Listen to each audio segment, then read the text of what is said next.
Shalom, selamat pagi Bapak Ibu Saudaraku yang dikasihi Tuhan. Salam sejahtera buat saudara semua dimanapun berada.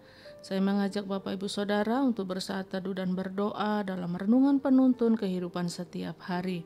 Kiranya damai sejahtera dan sukacita oleh Roh Kudus senantiasa melimpah dalam hati dan kehidupan kita semua. Tema penuntun pagi hari ini adalah tidak ada mujizat. Ayat bacaan kita terdapat di dalam Injil Matius 13 ayat 53 sampai 58 dan di dalam ayat yang ke-57 berkata demikian. Lalu mereka kecewa dan menolak Dia. Maka Yesus berkata kepada mereka, seorang nabi dihormati di mana-mana, kecuali di tempat asalnya sendiri dan di rumahnya. Dan karena ketidakpercayaan mereka, tidak banyak mujizat diadakannya di situ.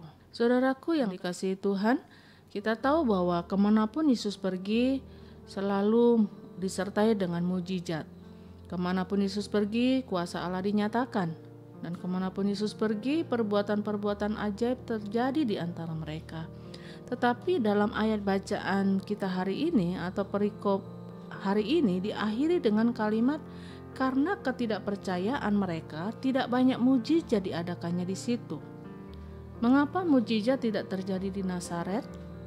Karena seperti biasa Yesus masuk ke dalam bait Allah. Yesus menyampaikan perumpamaan-perumpamaan. Yesus mengajar di rumah ibadat mereka dan mereka sangat takjub.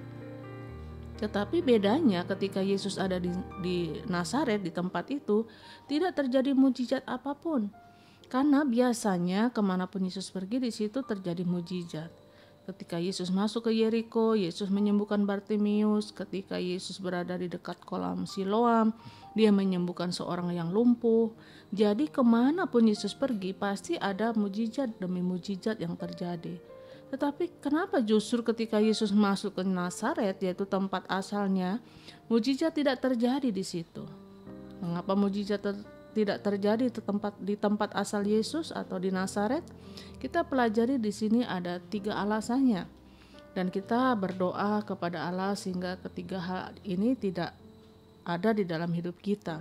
Karena kita percaya kepada Yesus, kita mengharapkan mujizat. Jangan sampai kita percaya Yesus tetapi justru mujizat tidak terjadi dalam hidup kita. Yang pertama kita lihat di dalam ayat 54 sampai 56. Mereka dikatakan memandangnya secara daging. Memang benar mereka melihat mujizat, mereka takjub, mereka melihat kemuliaan Allah dinyatakan, tetapi apa yang terjadi? Mereka mulai memandang Yesus secara daging. Mereka berkata, bukankah dia anak tukang kayu? Bukankah ibunya bernama Maria? Bukankah juga hari-hari ini kita lihat ada banyak orang yang mungkin mengakui mujizat Yesus, tetapi mengakui Yesus hanya sebatas seorang nabi. Oh, dia Nabi Isa. Yesus bukan sekedar nabi, dia bukan sekedar orang baik, dia bukan sekedar pemimpin atau penyebar agama, tetapi Yesus adalah Tuhan. Yesus adalah Kristus, dia adalah Mesias. Yesus adalah Allah sendiri yang menjelma menjadi manusia, tinggal di antara manusia, menyelamatkan manusia, mencurahkan darahnya bahkan bagi manusia. Dia mati bagi manusia, tetapi pada hari yang ketiga dia bangkit kembali. Kemudian dia naik ke surga, duduk di sebelah kanan Allah, dan dia akan kembali untuk menghakimi orang yang hidup dan yang mati. Yang kedua kita pelajari, lihat di dalam ayat 57. Di situ mereka kecewa dan menolak Yesus. Mengapa mujizat tidak terjadi? Karena seringkali kita menyimpan kekecewaan. Kita kecewa dengan seseorang, kita kecewa dengan keadaan, kita kecewa dengan doa kita yang tidak dijawab. Dan karena kecewa, maka mulailah timbul dari dalam hati kita penolakan.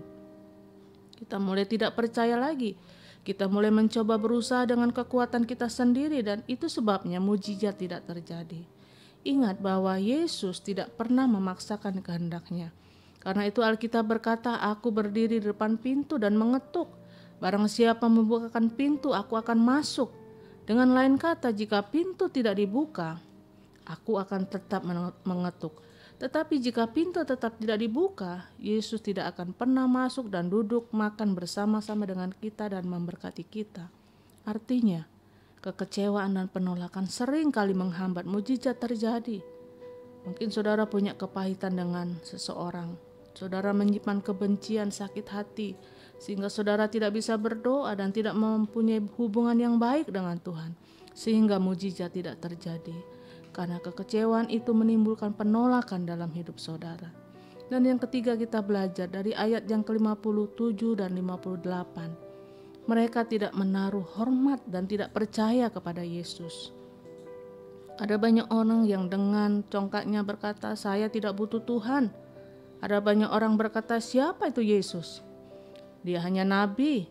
Ada banyak orang dengan congkaknya berkata, aku tidak kenal dia. Aku tidak membutuhkan dia. Ada banyak orang dengan congkaknya mengolok-olok dia. Bahkan berkata, jika dia betul Tuhan, mengapa dia matinya disalib seperti itu? Tetapi apapun yang saudara mau katakan tentang Yesus, dia tetap Tuhan. Dan dia akan datang kembali untuk menjadi hakim di antara kita. Untuk itu kita harus membuka hati baginya. Mengakui dengan sepenuh hati bahwa dia adalah Allah yang hidup. Maka tidak akan ada yang mustahil baginya. Jadi Bapak Ibu Saudaraku yang dikasihi Tuhan. Mengapa mujizat belum terjadi dalam hidup kita? Mungkin kita berpikir secara daging.